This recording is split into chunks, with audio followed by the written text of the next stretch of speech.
ઘડિયાળને આ દિશામાં ન રાખવી, નહીંતર ઘરમાં આવશે દરિદ્રતા અને થશે અશુભ. વાસ્તુશાસ્ત્ર મુજબ ઘરમાં ઘડિયાળ કઈ દિશામાં મૂકવી જોઈએ તે વિશે પણ ચોક્કસ નિયમો છે. આ નિયમોનું પાલન કરવામાં ન આવે તો મનુષ્યના ત્યાં દરિદ્રતાનું આગમન થાય છે. આપણા જીવનમાં સમયનું ખૂબ જ મહત્વ છે. દરેક વ્યક્તિએ સમય પ્રમાણે આગળ વધવું ખૂબ જરૂરી છે. જે સમયનો સાથ આપે છે, સમય તેનો સાથ આપે છે. જો વ્યક્તિ સમય પ્રમાણે ચાલે તો તે પોતાના જીવનમાં સફળ થઈ શકે છે. કહેવાય છે કે જે વ્યક્તિ સમય સાથે આગળ નથી વધતો તે પાછળ રહી જાય છે.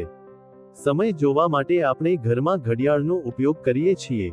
વાસ્તુશાસ્ત્ર મુજબ ઘરમાં ઘડિયાળને મૂકવાની દિશા પણ નક્કી કરવામાં આવી છે. જો આ પ્રમાણે ઘરમાં ઘડિયાળ મૂકીએ તો સારા પરિણામ મળી શકે છે. ચાલો જાણીએ કે સારા પરિણામ મેળવવા માટે ઓફિસમાં કે ઘરમાં કઈ દિશામાં મૂકી શકાય છે.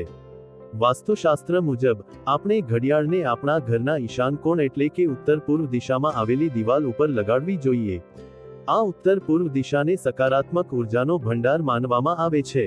ઘડિયાળને આ દિશામાં રાખવાથી ઘરના સભ્યોને શુભ ફળ મળે છે, તેમજ જીવનમાં પ્રગતિનો માર્ગ ખુલે છે.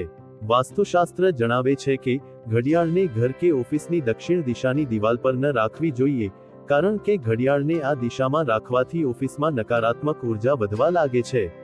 હિન્દુ ધર્મગ્રંથોમાં દક્ષિણ દિશાને યમની દિશા પણ કહેવામાં આવે છે. વાસ્તુશાસ્ત્ર અનુસાર વ્યક્તિએ પોતાના ઘરમાં દરવાજાની ઉપર ઘડિયાળ ન મૂકવી જોઈએ. એવું માનવામાં આવે છે કે ઘડિયાળની નીચેથી પસાર થતી વ્યક્તિ ઉપર નકારાત્મક ઉર્જાની અસર સૌથી વધુ હોય છે, તેથી ઘરના દરવાજાની ઉપર ઘડિયાળ મૂકવી શુભ નથી.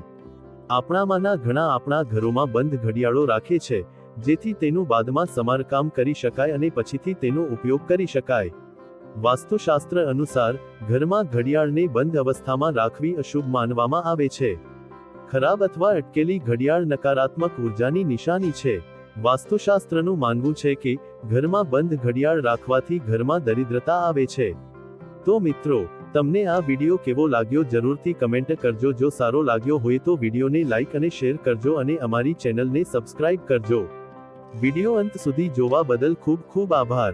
જય શ્રી કૃષ્ણ. રાધે રાધે.